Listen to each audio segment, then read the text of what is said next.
Well, hey guys, I'm here today with Jerm Stone, it's a regular here on the channel, and I thought instead of doing the normal thing, I'd like to go over some of the questions and topics that are probably on the top of a lot of people's minds who are playing Crossout. And so, say hi, Jerm. Hey, how you guys doing? How you doing, Roland? Doing pretty well. And Jerm also got himself a channel. Actually, he started a while ago. I saw you had some Robocraft videos in there and stuff too. Yes. But started posting a couple Crossout videos, so that's cool. Yeah. I plan on posting some more. Yeah, it looks pretty neat. So I'm going to go ahead and plug him down in the description below. You can check that out down below. But anyway, I just, there's a lot of things that have come up in the game, and there's a lot of opinions on if people like it or not, so I thought I'd kind of get your opinion and talk about it myself, too. So one of the things that's changed recently is I noticed they added in the new scanner packs, the premium mode. I don't know if you're doing that or not, and I decided to just give it a try and see, what I thought about it. But I'm wondering what your impression of it was too. So you haven't got it yet? No, I haven't gotten one myself. I did think about it, but I haven't been playing the game enough to really utilize those. I feel like you need to be playing at least a few hours a day, almost every day during the month to really get your money out of it, because there is a daily thing set up to where you can get 20 coins a day, so that is pretty nice, I guess. I believe it is 20 coins per day, am I correct? That's right. Yeah, so it's like another, 600 gold a month or something if you play every day and you do your 10 battles. Yeah, I mean, I think it kind of pays for itself if you do that. Yeah, I suppose so. It does kind of demand you're there, but I think the main attraction to that is just the boost in experience and stuff you'll get too from utilizing that pack if you're playing. If you're a new player, I could see that maybe being more valuable. Absolutely, if you're a new player. And if you got the money to spare, why not? Yeah, exactly. I mean, for people who have already got their level 30 and now they're just doing these, what do they call them, bonus levels or whatever. Oh, absolutely. Going through your other factions, when you're trying to boost them up to 15, or maybe you're trying to grind it to another crate. Yeah. Oh, yeah. So, I don't know. I tried it out. I still, have maybe 10 days on there or something like that. It's okay, but I'm not really, like you said, I'm not really staying every day and making sure I get my 10 games in to get my 20 gold, but I thought it was kind of interesting. It's like another sort of angle on premium that Robocraft got into later on. Yeah. I don't know. I kind of prefer that, I guess, over the new pack every month sort of thing, because personally, I thought that was kind of getting ridiculous. Where every month there's some new little rinky-dink car.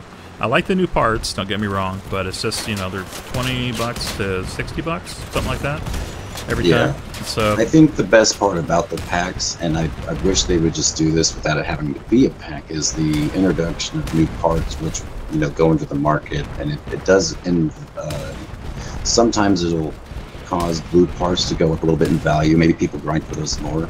And that helps other people, I guess, a bit sell if they want to make some money and get something else if they're not into the new stuff. Like the new Tusk cabin, for instance.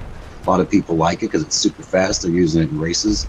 And maybe they just like to ram people. But then there's others that are like, I'm not interested in that. Maybe they buy the pack and they sold it at a high price instantaneously. So they get good value off of it. Developers got some money, but these guys know what they're doing, though. There's a lot of people out there kind of like me who they want to get everything in the game. They're like collectors and they want to get all the cool different portraits and the stickers. So much, though. Yeah, I know some of it you can get through the market, right? Sure, you can go buy the cab, the new cab, the boar, whatever it's called, and the stickers and stuff, but you couldn't get the portrait that way. So, I mean, if the portraits were sold on there... That's true. That's a good point. Right, so there wouldn't be that extra little incentive.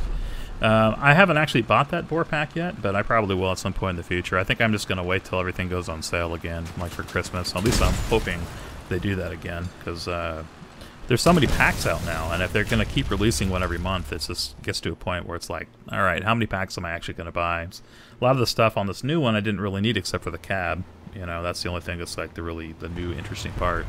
Right. But the one before that was pretty cool because it had all these new hot rod parts, and then you also... Oh, absolutely. That one was pretty neat. And then they had the whirlwind gun, which I already had, but those are actually really popular again. I've noticed. I don't know, have you noticed that too? A lot of whirlwinds. Yeah. I think there might have been a patch on those sometime, because before, if somebody got in your face and even if you had 3 whirlwinds, the damage from them was less than running, like, say, 3 blue autocannons. And they fixed it to where you don't have to be at an extreme distance to get good damage now. You know, get yourself a scope, pop on a couple of those purple whirlwinds, and you can tap damage 150, 200 on people, you know, at 250, 300 meters, and it's pretty good. Yeah, I noticed that's what makes them good, is, you know, people that like to sit and take their time, but then they actually feel like they could still go in and do good damage with the rest of the team. Yeah, I think that's why they're popular again. I played a little bit with them, and I use them, obviously, sniper, you know, across the map. Especially, I love getting the sand level. That's the one time I like getting the sand level, is when I have those on my vehicle. I have like 3 of them. Oh, yes. That's perfect. It is. But, you know, even if they do get close to you, you can still strip out weapons. I see the damage drop when they get close, but that thing is just immaculate at stripping out, like, people's machine guns and shotguns. You can... Yeah, just take your time, focus, and yeah. So I'm liking that. And I guess that kind of rolls into my next thing I want to talk about, too, is weapon balance. You know, talking about snipers, well, Scorpions have kind of been a big thing lately people have been looking at. And I've heard rumors from people, you know, kind of around the development team, not any of the developers, obviously, themselves, but saying that there's a rumor that Scorpions might get nerfed. So I don't know. What do you think about that? I personally hope that they do get some kind of tweak. And I know they should be a good weapon, but they're kind of almost game-breaking unless you're playing, you know, Black Scorpions or something like that, where everybody has them. Right. So I think no matter what they do, if they do anything to those, there's going to be a big stink about it from the people that spent a lot of time or money to get them. But I do think they need a power score raise. We shouldn't be seeing 2 Scorpions anywhere near 6, 7, 8K. I think they should be 10K plus weapons, and I think they should, I hate to say this, but I think they should be heavier like the Tsunamis. They got a nerf, and it's harder to carry them around. Dual Tsunamis on hovers, you know, I get it. We don't want people doing that. It's fine. But they did make it where it's impossible to charge them while on hovers, so that was already a nerf. Plus, you know, hovers got nerfed themselves. yeah. And you don't need more than just a Dunhorse engine with 2 Scorpions to be sufficient to have enough tonnage to carry plenty of light armor distance away from yourself. And not just the armor, but the decoration pieces have become an issue as well. The big Santa Claus piece that sticks out in the front, you can distance that up to 3 meters away from your other pieces, and that'll deflect damage from explosions, rendering your shots from 88mm cannons useless at range. Doesn't matter. And they'll shoot you every time. And then there's the talk of possible people using aimbot systems, and whether or not that's true, and it's definitely an issue if it is, and if it's not, the Scorpions are still OP. See, I think that's kind of really what couples in with the problem. Is just that the aimbots are definitely, it feels like they're out there, or there's just some really talented people, but I think I mean, kind of both agree we've seen or heard of aimbots out there, you know, or we feel like we're playing against them. At least I do a lot of times, you know. Right. Either that's or these guys are just amazing when they need to be in like esports. But I hear what you're saying as far as the feedback on the Scorpions. I mean, yes, no matter what they do, there's going to be some like repercussion of them nerfing something that's so many hundreds of dollars right now to buy it outright. 600. $600. Yeah. So if you're not collecting uranium and in the top guild, it's just going to be next to impossible to get them without dishing out huge bucks. So I was thinking, you know, why don't they give like a partial refund, and if they do some kind of tweak to some of the people who've already bought them, so they're not just totally, you know, out without any recourse, basically. Or, you know, like you said, I think that was a good suggestion. Maybe just a weight nerf, so not everybody's using them on these really hovers. low power score builds. Yeah, and that too. I agree with that too. I mean, if it's you know, 9K plus, that's great. But when you see them at like a 7K, this kind of is disheartening. And a lot of people, I understand why they want to play 6 and 5 all the time. They just don't want to have to deal with the Scorpions in the game a lot, which you'll still see, you know, occasionally. And it's not like it's impossible to deal with them. You can get a couple Reapers, or you could use crossbows and those. Absolutely, sneak up on those little guys with those power scores, and yeah, they're gonna have a bad day for sure. Right, but if they see you, I mean, a lot of times it's over because they'll strip your guns out. It's stripping the guys, yeah. And don't forget, if they are running a neutrino scope with those 2 Scorpions, you're gonna have a real bad time to focus explosions and gas gens. Don't take a gas gen under 6K for any reason. Yeah, definitely. Or arm it very well. I didn't know that about the Santa Claus signs either. That's interesting. So yeah, with the grills, you know, you take some of those pieces that you can shoot through, obviously, and you just put them out long ways, and you put decoration pieces on them. Another thing that works over Christmas trees, and since they are a +40 reputation and they look kind of cool, you'll see those sometimes on these Scorpion builds. Okay, I've seen their clever ways. I get it, but I'm not going to go through the expensive and ridiculous process in order to be at their level of. Let's just leave it at that. I mean, there's this a certain cost that's ridiculous, and so that's kind of where I was getting at with the scanner pack and with the new pack every month and it being $60 or something. I like this game and I'll support it. I don't have any problem with supporting it, but there's a certain level, like when you get into the Scorpions and stuff, where it just gets a little nuts. When you could buy 10 other games, or you could buy one weapon in a game. It's an easy decision, which way you go. So, and top great games too. We're not talking $5 bargain bin in the Steam sale.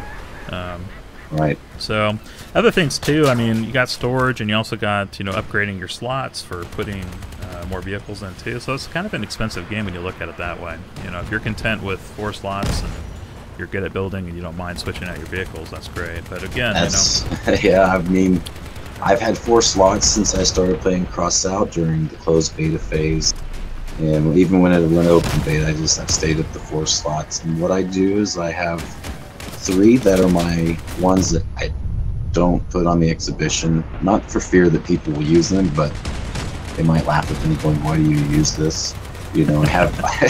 I have my 3 fuse build, which is 9K. When you have the dual scanner build that I take the Bedlam, and the other slot is for whatever I'm currently building at the moment, and that main slot is whatever I rotate out my my exhibition with. And anybody that doesn't know that, everyone should know that by now. Use the exhibition as a garage storage bay. So. No, for sure. Yeah, my problem is I have the exhibition full, and then I also have maybe 10 slots I want to say right now. Yeah. And they're all full. I have one that I can clear out because it's someone else's build, and I normally just try to keep my own in there. Right. But yeah, it's just a never-ending cycle of upgrading. One of the nice things about using the press account is everything's unlocked, so I have 20 slots on that one, and unlimited storage. So it's cool to be able to use it, but then you have certain things that you can't do, like use the market or use your Leviathan, right, and stuff like that. So it's kind of a gimped account, and then no legendaries either. So, and no way to really craft anything, because you can't get wires and stuff without playing a whole bunch. Right. So that's kind of unfortunate, but anyway, it's just it's sort of expensive. So I guess going on to my next question, what would you like to see coming out in the game next? I mean, I love the new parts they put out every month. I think that's really cool, and it kind of keeps the game feeling fresh. And I know that they're getting ready to redo the raid modes too, right? So we're going to get some new levels or something, and they've had a couple different articles on it. Right. But I guess what else, if you could choose a new weapon or choose something new for the game, what would you like to see? I honestly have been saying this for months, maybe not to you, but I've definitely been talking about it. I think we do need, again, we just got a faction. But if we were going to get another one, I think we need something that's based around a construction kind of atmosphere, bulldozers and front-end loaders and stuff of that caliber. Something that's kind of on the edge of scavengers, but I feel like when you look at scavengers, their kind of comparison is Steppenwolf's, but I don't feel that they match up well. I feel a step up from scavengers will be represented by some massive construction guys with those big buckets that could pick you up. Imagine a legendary melee weapon that could go up and scoop you up and fling you. Yeah, that'd be cool. Like the front loader sort of thing? Absolutely. Or a wrecking ball. Imagine having a wrecking ball as a melee weapon. That would be awesome. Go, absolutely. Put that thing on a hover and see what people try to do. Of course, it's going to swing you around too. Yeah. But it'd just be funny just to mess with. I've had these ideas in my head for a while. So, and for movement parts, and I don't even have to really express this idea. The huge wheels that are on some of those construction vehicles, the really massive tall ones. You stand next to them and they're taller than you. Right. We need a few of those, and they should be legendary. Right. Yeah, legendary movement parts. Yeah. Literally indestructible. I mean, I've been pretty impressed with some of the stuff they put out, with these, especially like the Skinner. That's a lot of fun, and it did kind of change the game up. And I've had actually somebody use that in me in an actual match before and like drag me over to the enemies and kill me. It was both like super embarrassing and really funny at the same time. So, getting killed by a Skinner guy because I wasn't anticipating it. I think I was playing like a 3 fused drone build, so I totally deserved to get, skinnered and drug over and destroyed in front of everybody. So that was pretty amusing. Yeah. The next time I took out a shotgun build and got revenge, though, he came back for me again with the Skinners, and I was like, not this time. But that was entertaining. But yeah, more things like that where it like change up the physics, and like you said, I think that would be fun. Anything like front loader or a wrecking ball, and I also thought like a catapult where you could like load another vehicle in and then like actually launch them in the air. Yes. That would be fun. Oh my gosh, yes. People are already doing a mock version of that in Bedlam where they make a build that's sort of like a catapult, let's say with thrusters, throw a couple hovers on it with some big wheels and it makes it counterbalance, and then they use Skinners to hook a tiny little light build with like a duster cabin, and they just hit those boosters and they fling that guy clear across the map. It's pretty funny. It's pretty good stuff, man. I thought about something similar too, like a giant catapult or something. But playing with physics is definitely, a lot of fun. And if they went as far as like making it where you can actually alter terrain, that would be really cool for a front end loader, or some big bucket truck where you could move, dirt and use it as a shield. That'd be really neat too. But that's kind of changing up the mechanics of the actual levels. Being able to move dirt or dig trenches or something like that. But it'd be interesting, if they could add something like that in the future.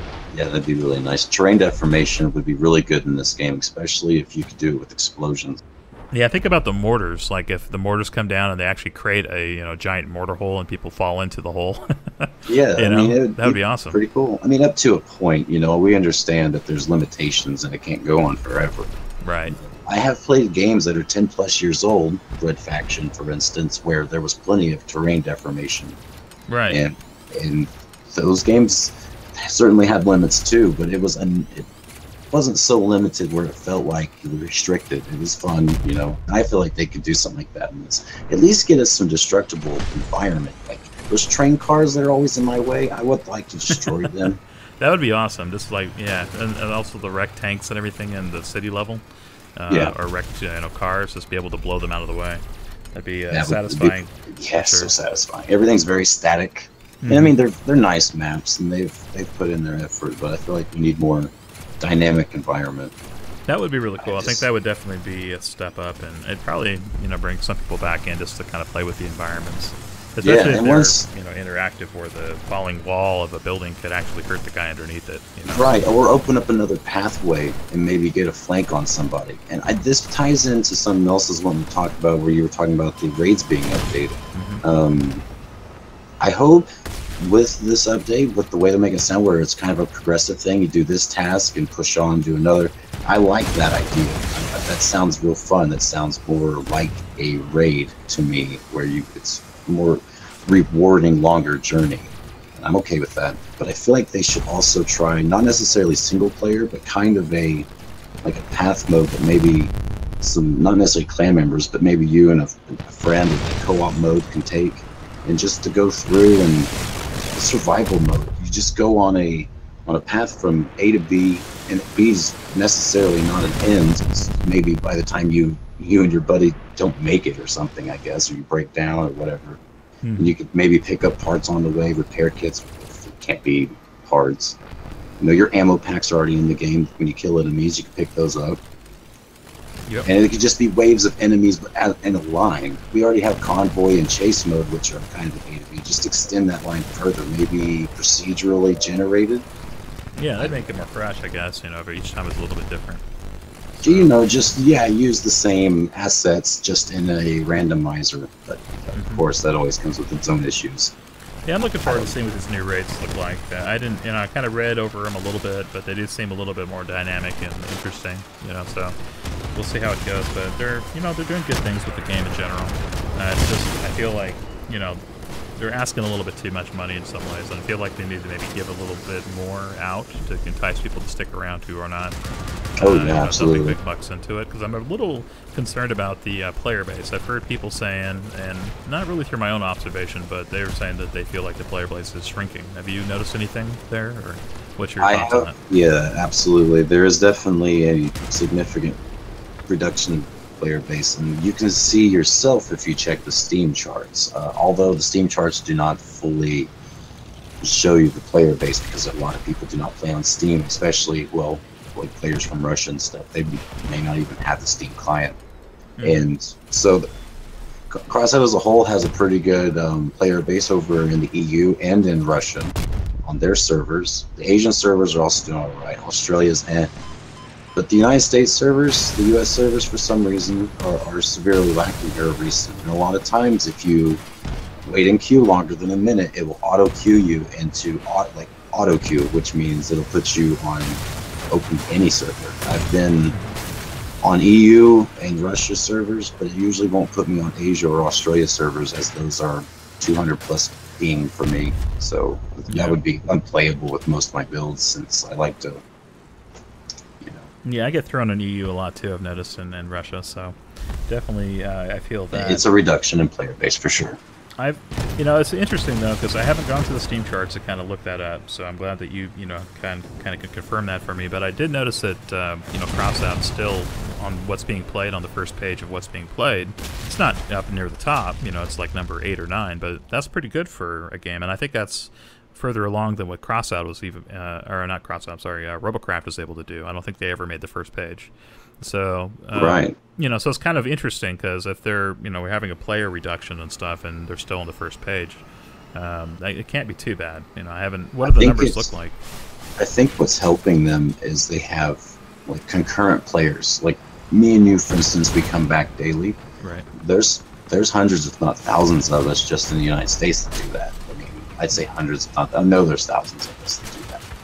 A lot of people want to get their dailies done. They play for a couple hours. They might, just build something in the garage, or they might just log in and let the time run to try to get that crate and wiggle the mouse once in a while so it doesn't kick them out. But yeah, I feel that's probably happened in some way, or just to get the little advent calendar prize, if you want to call it that, the crate or the little flag, just for logging in and then log back out. I've seen people just kind of blip in and blip out without saying a word.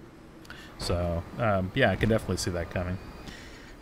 So I'm hoping that some of these new raids and stuff will help bolster that. And if they were to do, maybe another faction, or put some content that's not paid, maybe I don't know what it could be, some kind of quest that everybody can do to earn some cool gear that's not having anything to do with putting money into it. I think that would be enticing, and maybe bring some people back into the game. Just my thoughts. Just looking at the Steam charts right now, its all-time peak was 9,701 people within a 24-hour period. Okay. That was right after the Dawn Children update. Yeah. People were very excited about hovers, and then very quickly not excited. People got good with them. Yeah, I think they rubbed along people the wrong way. At least, I remember kind of being disenchanted a little bit after they nerfed him so bad. Yeah. Between July 2017 and August 2017, they saw a 300% gain in player base. Like, massive. It was huge. Their average player shot up crazy because they went open beta, I guess you could say. Yeah, there's probably a spike too around the time Firestarters came out. I would guess. I remember a lot of people being back on. So they had a 20% gain in player base, actually, which is pretty substantial in February, which would be because of, like you said, the Firestarters. And they went from 6,000 players in January to 7,000 players, their peak players for the month. So yeah, almost 1,000 player gain is pretty good. But the problem is, over the last 30 days, they've already went back down to half of that. So most of that gain, might be new players, but then they've also either lost those new players or they've lost veteran players. 300 of them within the last 30 days. And it's sad. So let me clarify. So they lost half of the gain they made, or they lost half of the entire player base? Half the gain. So it's not as bad as it really sounds. They've been averaging around 6,000 peak players since November, if you do not count the bump from Firestarters. Firestarters bumped them up 600, and then they quickly went back down to half of that. So it's down to 6,400 average players. for peak players, and the average players is 3,694. Right. Now that is better. If I was their team, I'd be looking at the reviews on the Steam chart and just trying to figure out how I could get the new players to give me a better review than mixed, because it's been mixed over like long periods of time and I think short too. And I think a lot of that stems, if you read the reviews, from just the perception that this is a pay-to-win game. Or they'll say that at least, or that you have to really dump a lot of money to progress really fast. So, if they tried to balance that out a little bit more and pull back a little bit from the new pack out every month and, put some more things out there free and maybe add some new free content, I think they could probably start shifting the opinion of people to be, relatively more positive.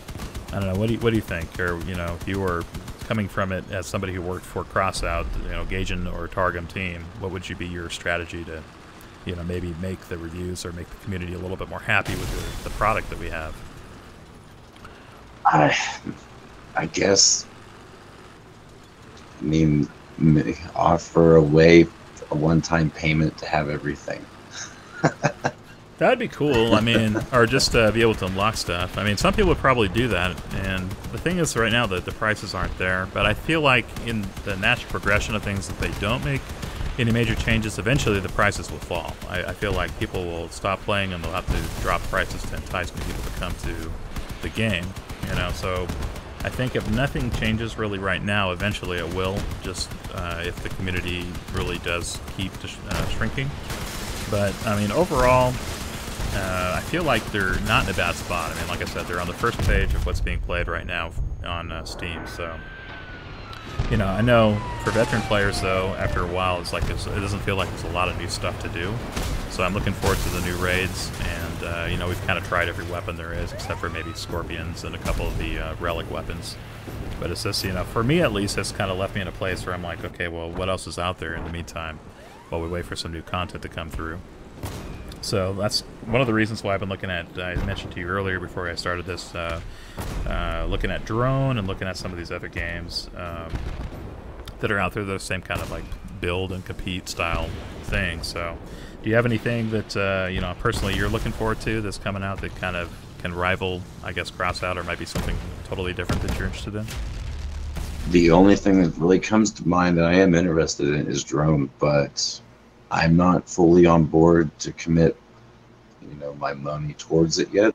And there aren't any free-to-play games I've had my eye super set on except maybe Fortnite. Right. I haven't downloaded Fortnite yet. I've watched a little bit of Let's Plays.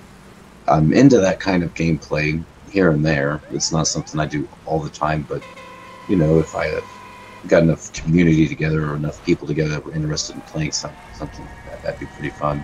Those games are much better with people that are willing to work together and have a good time than just running solo. In my opinion, there are really good players who can play Fortnite by themselves. So. Yeah, definitely. I have a lot of stuff on my wish list, but a lot of the stuff I'll probably never buy. Stuff like Stonehearth is kind of interesting, or Astroneer. That's another one that I have on here. Astroneer just popped up on my Steam recommended because, well, multiple reasons. Because you've recommended it, because it's a space game, multiplayer. That's a big thing. It's multiplayer. Now you've got me interested. Yeah, so. I may look at that later, but that's, I think, number one on my interested in later kind of list, or wish list they call it. Factorial's got good reviews, and I've seen other YouTubers go online and play that, which is sort of interesting. And then I think it might have been Intact or someone who was playing Pan Trophy, but that was another one. It's like a mech game. Yes, it was. I saw Intact playing that, and I was like, well, this is interesting. Yeah. So I have that kind of on the back burner too, just kind of watching it. But definitely Drone's like the number one right now that looks interesting. And I've heard from Awesome Souls video that they're not planning on doing loot crates and stuff like that. They'll probably have some packs you can buy to support, which like I said earlier, I have no problem supporting a game. This is a certain level where it becomes ridiculous to continue, investing at that level. So you have to kind of, if you're a collector type, it's kind of a dangerous thing to get into. Oh yeah. Me, where I try to unlock. It was kind of the same in Robocraft too. I was trying to, get all the legendary or weapons I could get and do the lifetime premium and anything. Anyway, I could kind of make my robots better. I was looking to do that, or buy some of the cosmetics or whatever they had. Oh yeah. So, yeah, that was a lot of fun, but I think it's just kind of a trap, you know, and more, you know, with the EA fiasco and all these other things with the Loot Crate stuff that's been going on. I think, hopefully, the developers are trying to get away from that now. So I'm hoping that's what we see in the future. And I know games like, I was mentioned to you, Warframe? Yeah. They have a little bit better balance, so people will go and they'll buy cosmetics to make them, you know, look cooler, but I guess everything in the game you can get with just regular gameplay. It will take longer, but it's more possible than what we have really in Crossout, where, you know, you'll be grinding for a real long time to try to get every legendary in the game, and relics. I mean, that's even, you know, it's kind of beyond reason for a lot of people to be able to craft a relic, I would think. So I've never tried it myself, but I know it would take a long time, or you'd be sacrificing a lot of money in legendary. I've never seen anyone do it, so I have no idea. Yeah, exactly. It's too painful. Yeah. So, anyway, but that's pretty much all I had to really talk about. It's kind of want to get your opinion on this 7 different topics, even though they kind of all disperse together into one giant conversation. But, yeah, I'm still enjoying Crossout. I'm definitely looking at seeing what comes up next for it. But I'm also kind of looking at what else is out there. And I'm glad that you're kind of also interested in a drone, because that's probably the one that I'm most interested in. And like you, I'm just a little bit wary of putting money into it until I see a little bit better, you know, turnout, or I guess some updates on where they're at right now. I've seen too many other stories out there of games in development that are in perpetual development for years and years, kind of along the lines of some of the competitors of No Man's Sky, and I can't think of their names right now, but the, you know, like other space games that have been out there forever. I'm sure people watching this will probably know exactly what I'm talking about. Yeah. But anyway, yeah, thanks, Jerm, for being on this video. So I know it's a little different than what I normally do, but I figured it'd just be kind of fun to just talk about the game and get your perspective, get other people's perspective on what's going on. So if you guys have something you want to add to the conversation, definitely leave a comment down below, too. I'd love to hear what you guys think about Crossout and where they're at, and what the game's going to. Well, thanks for watching, guys. Please click the like button. And one thing I haven't been saying that I probably should be saying in my videos is to also click the little bell icon, which I'm pretty good about forgetting. But I think a lot of people miss videos and stuff because they don't click the bell icon. So do that. And I want to thank you, Jerm, for being here and kind of contributing to this conversation and give me some of those ideas, too. I thought the ones about the wrecking ball and all that was really cool, and I hope they do something like that in the future. But also, tell everybody your channel name. My channel name is Jerm Stone. That's Jerm space STONE. And I plan on posting just little snippet battles once in a while. And I guess just come check them out. Maybe you'll like them, maybe you won't. Yeah, I've been enjoying them. Just some of the good battles, and keeping it pretty simple, but it looks good. And so definitely check it out. I'm going to put a link to his channel down in the description below, so if you guys are interested in checking out some of the playthroughs that Jerm does. And a lot of times he's in my videos anyway, because we play a lot in Warriors of Winds. But he's got some of his own content coming out now, too, so you can definitely check that out. Anyway, guys, thank you very much for joining me, and I'll see you in the next episode. Later.